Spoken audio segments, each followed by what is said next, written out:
Well, hello everyone. Thank you for joining this webinar here. For those of you who watched the last video, the gut-brain connection video, welcome back. If you haven't watched that video, it's good info, you should go review it. Today specifically I want to talk more about how to build a titanium immune system, specifically with nutrition. And it really all starts with our gut health. And that's why that last video I talked about was so important. I'm going to talk a little bit more about that here. And then after talking about the gut, I'm going to go into more specifically two big things with our immune system and how nutrition affects that.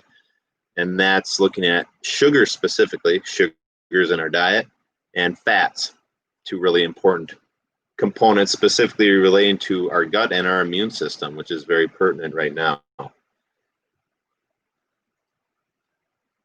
A little bit more about myself, just quickly. Dr. John Arns, I'm a structural chiropractor. With that, I focus on structural correction of the spine, a specific type of chiropractic care, and with that, optimizing the function of the brain, the nervous system, which controls everything in the body, and chronic health challenges. I'm also a member of the Weston A. Price Foundation, and the goals with that organization are to use traditionally prepared nutrient-dense foods to optimize the health and function of the body. And we focus on a different paradigm in our office than most conventional clinics. So conventionally, especially in the US, the care is reactionary. You get sick, you go in, they give you some medications, and with that, try to manage your symptoms until you get better. And there's, certainly a time and a place for those things. In our clinic, the reasons we get the results we do is we focus on all the different factors that create a healthier human being. And when you create health in the body, you minimize disease and the likelihood of secondary conditions associated with a sick body. So it's salutogenesis. Saluto means health, and genesis is the creation of. So we look at all the different factors that create a healthy human body. Specifically, obviously, nutrition is a big component, our structural and physical health, starting with our spine, and our chemical and emotional health. And they're all intertwined. They're all interrelated. They're not all mutually exclusive. They're all mutually inclusive. So it's important to focus on all those factors when it comes to getting better health. But again, specifically today, I want to talk about nutrition and how it has a huge impact, and our lifestyle choices have a huge impact on our immune system and our immune health, and how resilient we are in the face of stressful environments and microbes, and which these things are all around us. We can't avoid them. But if we have a healthy body through good nutrition and other things, we're going to do just fine. And in the face of just about any virus or microbe or parasite or anything that's out there.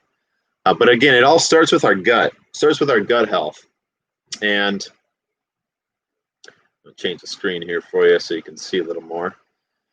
Our guts are first and primary line of immune system defense. We have it's called a biofilm on our skin, on our eyes, on our mouth, our tongue, lining our digestive tract. It's a complex microbial environment that protects us. Our gut does, and we have a filtration system in our gut too that helps keep the bad stuff out of our bloodstream and out of our tissues, and lets the good guys in. So basically, all disease processes really start with a breakdown of the gut, including immune system deficiencies. So this gut-brain quadrangle illustration you see here, I wanted to review this. It was in our previous video, but really explains how all different disease presentations, symptoms, I call them secondary conditions because they're secondary to an underlying primary condition, but explains how all these processes start, including our immune system health. So in the center here, we have, essentially think of it, the human body. We have the brain, the nervous system up top. We have the immune system, which is controlled by the nervous system. We have the detoxification system, which every cell in our body has little detoxification mechanisms. Our liver and kidneys are a big part of that. And our GI system is obviously a huge part of that as well. So they're all connected. They're all controlled by the brain and nervous system. At the center of that, we have individual genetics, which is a component of health, obviously. And on the left here, we have environmental stressors.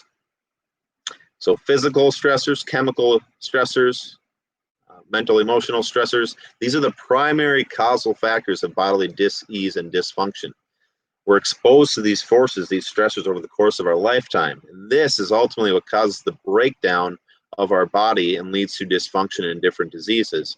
Specifically going back here to gut health and the immune system, these stressors, and we're going to talk about what breaks down the gut in a second here, break down the body and leave us more vulnerable to dysfunction and disease. So primarily, these stressors combined with malnutrition cause oxidative stress on the body, which you can think of as inflammation, leads to these inflammatory states, and eventually that creates different disease presentations.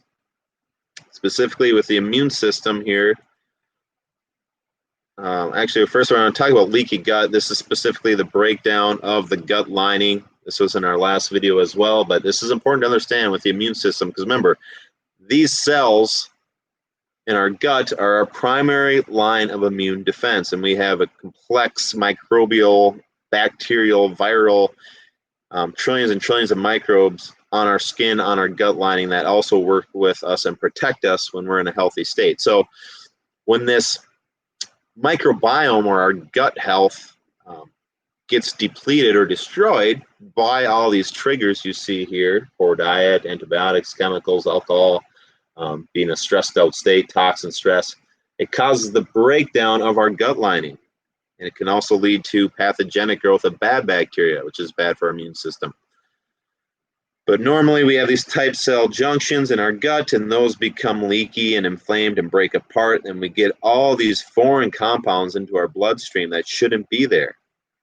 This creates inflammation, creates autoimmunity, so it starts to weaken our immune system. It also lets in bad pathogenic microbes, and that triggers an immune response. It also prevents nutrients from getting into our bloodstream that our immune system needs. And this creates more compounding negative effects. So hopefully you're understanding just the importance of our gut as the foundation of a titanium immune system. Because if you don't have a healthy gut, nutrition and foods that typically would help our immune system function optimally won't be as effective. So step one should always be working on creating a healthy gut. And I'm going to talk a little bit about how we do that here. And I talked about that obviously in the last webinar. So just kind of stepping back, the first thing I want you to understand is your gut health is important for all aspects of health, mental, emotional health, and especially when it comes to creating a really strong immune system. Your gut is the first thing I think about and the first thing you want to look at optimizing the health of. So when we get into nutrition and foods that cause the breakdown of the gut, that cause leaky gut, on the left here, gluten and most grains. So grains are very inflammatory to the gut. They're heavily processed typically, and there's chemicals. So glyphosate's a big chemical in grains. There's phytic acids, lectins. All these things inflame the gut. And also, once things like lectin can get into our bloodstream, they can attach to our thyroid and cause all sorts of hormonal problems. So grains, generally speaking, we want to minimize if we are going to eat them. Things like sourdough, classically or traditionally prepared sourdough breads can be good and much less damage to the gut, and rye breads. So there is a place for them in an otherwise healthy gut or a healthy person, but in general, if you're really struggling with digestive issues or immune system issues, I would get rid of all grains for a period of time. Number two here, sugar and artificial sweeteners. I'm going to talk a little bit more in depth about sugar here in a bit, but in general, we want to avoid sugar and artificial sweeteners. They're damaging to our gut microbes, and they feed pathogenic bacteria. Conventional meat, we want to avoid conventional meat due to the high levels of omega-6 acids, which are more inflammation producing, and also typically they have chemicals like antibiotics, which destroy our gut health as well. Same thing with conventional dairy. If conventional dairy, those cows are fed GMO corn or just heavy grains, they're not going to have the good anti-inflammatory nutrients, fats in that dairy product. Refined vegetable oils, we're going to talk more about how those are inflammatory and stress the immune system. GMO foods, things like glyphosate, destroy the gut lining, destroy the blood-brain barrier, get into our joints, and kind of gum up our joints, lead to all sorts of problems. So I want to avoid any GMO foods, strictly ideally eat organic or get food from a farmer that practices organic standards. And also trying to avoid tap water, pesticides, non-steroidal anti-inflammatories, antibiotics, basically any chemical, foreign chemical, can potentially damage our gut, make it leaky, and make us more vulnerable to immune system responses and stress in our immune system. In contrast to the ones that cause leaky gut or damage our gut, on the other side, we have foods that help. Excuse me. So bone broth is extremely beneficial with the amino acids in it, helping to seal the gut lining. Really good for our gut health, and the collagen proteins are just good for our skin and structurally our whole body. Raw cultured organic dairy, we want it raw because it's non-denatured, it's better absorbed, the good bacteria are intact, the enzymes are intact. We want to avoid any processed, pasteurized, homogenized dairy. Fermented vegetables, things like sauerkraut, kimchi, have high amounts of enzymes, digestive enzymes, really good for helping heal the gut. Same with coconut products, sprouted seeds, organic grass-fed beef and lamb, and wild-caught salmon. We'll kind of talk a little bit more about specifics of these foods and the fats in a second here. Big thing to understand is your lifestyle determines your future. Literally, your daily habits are the biggest thing that's going to affect the function of your body, your immune system, and thinking long-term, your health down the road. And a lot of people they take that for granted, and it's easy to think that our day-to-day lifestyles aren't harming us when we're eating a poor diet or being sedentary, but it's really the only thing and the most important thing to keeping our bodies healthy. So studies have shown that changing lifestyle can prevent at least 90% of all heart disease. The disease accounts for more premature deaths and costs Americans more than any other illness. Is completely preventable and even reversible simply by changing lifestyle. So basically what Dr. Dean is saying is a lot of chronic degenerative diseases would not exist if we'd simply live a lifestyle congruent to what our bodies need to be healthy, what our genes have evolved to need over time. And if you look at the environment and the foods that humans are eating in the last 50 to 100 years, it's completely changed from what it was the several thousands of years before that. So Lauren Cordain wrote the Paleo Diet, and what basically is saying here is that DNA hasn't changed in 40,000 years, very little, and nature has determined what our bodies need. And even before we had livestock and agriculture, we had hunter-gatherers that ate primarily animal-based foods and had really good health.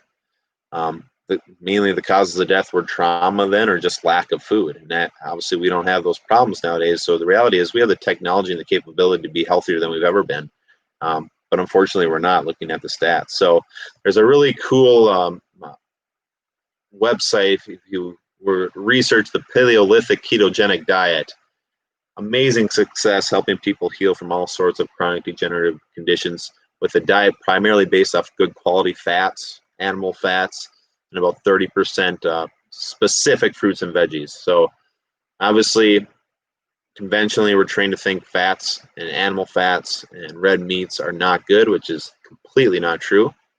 And it's hard to undo that thinking because we've kind of been brainwashed to think more fruits and vegetables, the better. And those are certainly important, but can also be damaging. Certain ones can, and especially for people that have damaged guts. And we'll talk more about that here. Oh, my little caveman there. All right, so sugar. More specifically, getting into sugar here, sugar is everywhere, more so now than ever. Average American consumes 53 teaspoons of sugar per day. A can of soda contains 13 teaspoons. Average American consumes 55 gallons of soda per year. So soda is a huge part of people's diets, and it's just loaded with sugar, specifically high fructose corn syrup, which is really stressful to the liver, nearly as stressful as alcohol. Can create fatty liver, and obviously kids are downing it heavily too. So very prominent in our diets, and it's hidden everywhere. So a lot of times people think, well, I don't need much sugar, but if you look at these different foods that have quite a bit of sugar in them, a lot of people don't think they're eating sugar, but they are getting in these different condiments and different snack foods and pizzas and things. And food makers know sugar is addictive. So they can put it in there, and it's a lot of times not called sugar. It's a synthetic type of sugar, a processed sugar, like high fructose corn syrup, or maltodextrin, different things, different names for sugar. So you got to be aware of that. Basically, if it doesn't say cane sugar or sugar, most people wouldn't know that there's sugar in there. And a lot of foods don't have pure cane sugar in it. Why is sugar a problem? It creates acidity in the body. It creates an acidic environment. And cancer cells love sugar. There's roughly eight times more receptors on the cells, on cancer cells, 8 times more sugar, glucose receptors than a normal cell. So if you're eating a lot of sugar, your cancer cells like that. Cancer cells love sugar. They don't like oxygen. So normal cells typically using oxygen for energy, aerobic respiration. Cancer cells ferment sugar, so use glucose. So obviously, in general, we don't want to consume high levels of sugar, especially if we have cancerous types of things going on. Also, sugar makes us fat, so our body is tightly regulating the amount of sugar in our bloodstream. We have 1 to 2 teaspoons at any given time. And obviously, if it goes outside these ranges, it's really detrimental to our health. So what does our body do? It creates insulin. Insulin helps shuttle sugar into fat cells, and we store it as fat. So constantly eating excess sugar, we're also getting high amounts of fat storage. A little bit more about diabetes and sugar. Your body uses insulin to move sugar into cells. We just mentioned that. And the constant bombardment of sugar and glucose into our bloodstream causes the receptors, our insulin receptors on our cells, to burn out. We no longer can properly store these sugars. This leads to the onset of diabetes. This is why a Paleolithic ketogenic diet is so effective for diabetes or blood sugar handling disorders, because we start to shut down that burnout, start to restore our insulin sensitivity, which helps us manage sugars better in our diet. Going back to cancer here, remember cancer, especially related to the immune system, is basically our immune system is unable to properly handle and destroy cancerous cells over time. So we obviously want to limit sugar due to the fact that it is feeding that cancer. But Dr. Otto Warburg in 1931, cancer above all other diseases has countless secondary causes. But even for cancer, there's only one prime cause. The prime cause of cancer is the replacement of respiration of oxygen in the normal body by cells by a fermentation of sugar. So we create an environment in the body with our diet that allows cancer and other degenerative diseases to develop and really flourish due to, again, our lifestyle choices, this specifically our diet. Top 10 reasons to avoid sugar. The primary cause of obesity, causes hormonal and metabolic imbalances due to its effect on hormones like insulin and leptin. Fast track your way to diabetes, creates acidity, creates more inflammation, which affects our immune system, degrades our immune system. It's a primary underlying reason why we get high cholesterol, because cholesterol is actually helping to heal the inflammation that sugar causes. So sugar is the enemy, not cholesterol. Sugar leads to heart disease due to inflammation. It's an anti-nutrient, so it prevents other nutrients from being utilized by our cells. It's a known toxin. It's very addictive and promotes cancer due to it fueling cancer. So we talked about creating a healthy gut for our immune system to flourish. Also, more specifically, trying to minimize sugars of all types due to all the different reasons that are noted here. The low-fat and high obesity diet. Conventionally, we've been trained to think low-fat's the answer for losing weight, and that's completely untrue. You got to start undoing that type of thinking. The reality is we need fat to burn fat. We need fat for healthy hormonal function, which helps us regulate our body weight. It helps us burn fat. We can train our metabolism to utilize fats for fuel. It's very healing to our brain and to our insulin sugar response system. We have more low-fat foods and low-fat diets than anywhere in the world, and yet we have the highest rate of obesity. That just doesn't make sense, obviously. And since the 70s, dietary fat is down. The consumption of dietary fat is down 40%, down to 34%. And not only that, we've transitioned from good fats to more processed fats. So it's down in general, and the fats we're consuming are no longer healthy fats. So it's kind of a double effect there. and obesity is up 14% up to 22%. So we've reduced fat, we've actually reduced smoking. Technically, we actually do exercise more, but we have increased heart disease risk, specifically in 12-year-olds. So nothing really adds up there, and when we go into the physiology, we understand why, because fat is an extremely important healing molecule for our body, for our hormonal systems, and it's a fuel for our heart more specifically, and we'll talk a little bit more about that. But the American Heart Association, this is their rules. This is what they recommend for a healthy diet, for 2,000 calorie per day low-fat diet. So this is a one-size-fits-all recommendation, obviously. But in general, it's a high carbohydrate, high grain diet, not a ton of fat. And they recommend low-fat or non-fat products, lean proteins, and 5 servings of sweet sugar per week. So in general, again, it's a low-fat, high carbohydrate diet. Where has that gotten us? Look at the statistics. We're not doing well. And this diet is, in my opinion, promotes chronic degenerative diseases. What about other countries? France has much higher saturated fat intakes. They have lower death rates from cardiovascular disease, roughly 30%. Spain, since 1976, there's been a decrease in cardiovascular diseases. Stroke death rates have gone up, so a decrease in cardiovascular disease and stroke death rates, while the intake of meat, dairy, and fish has gone up. So fat, saturated fats, animal fats has gone up. Cardiovascular diseases and deaths have gone down. And in East Africa, the Maasai tribe, the men there consume about a pound of saturated fat on a daily basis. Yet examinations showed very low levels of blood cholesterol and virtually no arterial plaque. This is because we know cholesterol doesn't cause heart disease. It's the oxidation of cholesterol that causes heart disease. The oxidation is caused by those 3 things I talked about at the beginning of this talk, primarily causing inflammation, sugar being one of them. Cholesterol is a healing molecule. It's not the enemy. So lowering cholesterol while not changing the cause of oxidative stress, you're really creating a recipe for heart issues and really overall body dysfunction.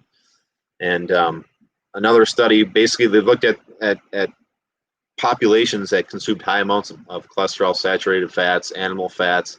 They have much lower incidences of heart disease. And it makes complete sense when you understand the physiology of what cholesterol does. It's a precursor for our hormones. We need cholesterol for our immune system, for our immune cells, protect our gut. It's healing to the gut. Our brain, our heart tissue, use it for energy. It's an extremely important molecule, and it's been improperly villainized in conventional medicine and nutrition. Cholesterol causes heart disease. That's a myth. The truth is the oxidation of cholesterol causes heart disease and leads so inflammation causing things we talked about at the beginning are the true culprit when it comes to immune system deficiencies and this overall body dysfunction, heart disease, inflammation in general. So what oxidizes cholesterol? We talked about sugars and bad fats and also toxins in our food. We talked a little bit about that. We obviously want to eliminate this. Tying this all back into our immune system, cholesterol, so avoiding sugar is obviously very important because that suppresses our immune system, but also getting good fats helps build up a healthy body and helps create a strong immune system. All of our immune cells require cholesterol in order to be formed, in order to properly communicate. Cholesterol, what is it necessary for? We talked about this, creating hormones, helps us digest fats, making bile acids, proper neurological function. Remember, neurological function, our brain controls all immune system health.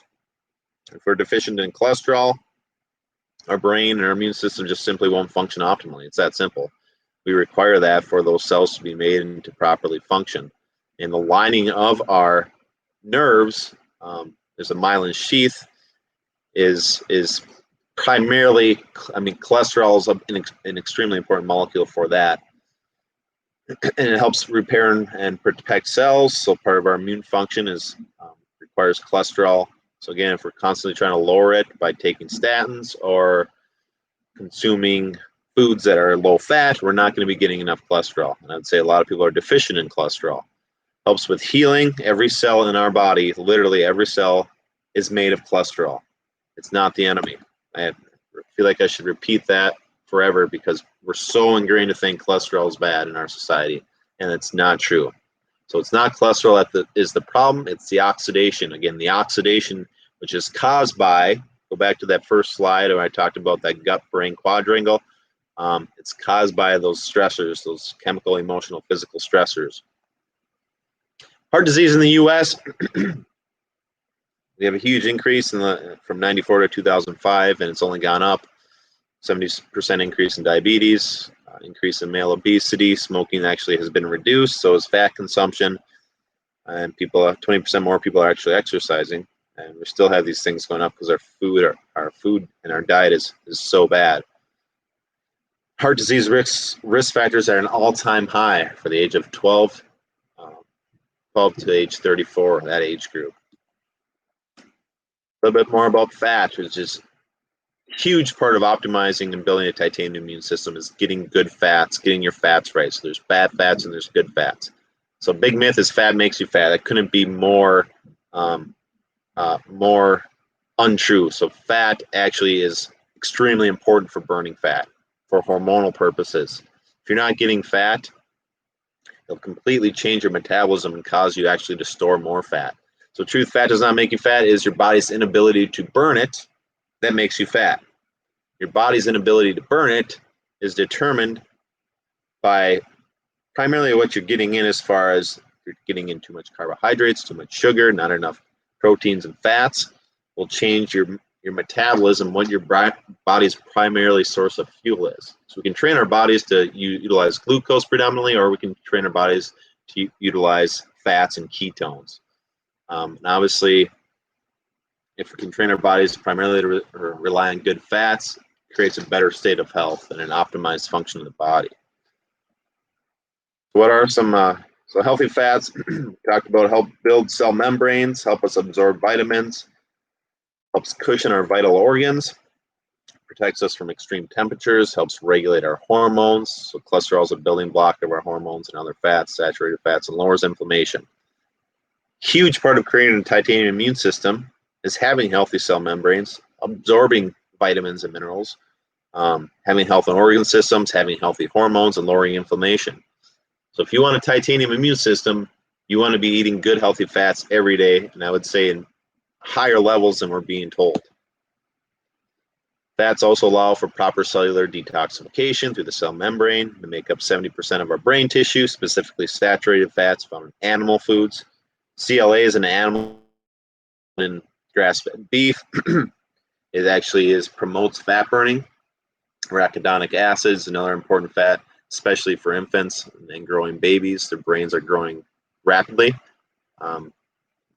So all sorts of different good fats we want to get you're not going to be getting these things if you're eating a plant-based diet. These come from animal fats.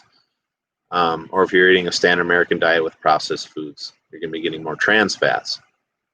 We'll talk about those in a second. But healthy fats in general on the left. So these are plant fats: coconut, seeds, nuts, avocados, hemp seed, olive oil are good fats. My opinion, the best fats, if I had to choose one or the other, I would pick these good quality animal fats. So grass-fed meats, pastured eggs, or eggs from pastured hens, raw dairy, raw cheese, raw yogurt, real butter. Never ever buy anything that says low fat or non-fat. Not good. Usually that means they've added sugars and other sweeteners to it to make it appealing and appetizing. That means more inflammation in your body, and that means more dysfunction. Avoid that. Fatty fish, wild-caught fish, high in good fats.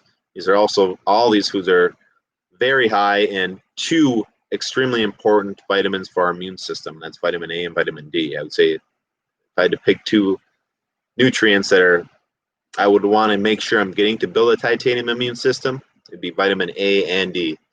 Obviously, D is more conventionally known. Vitamin A is kind of not talked about very much.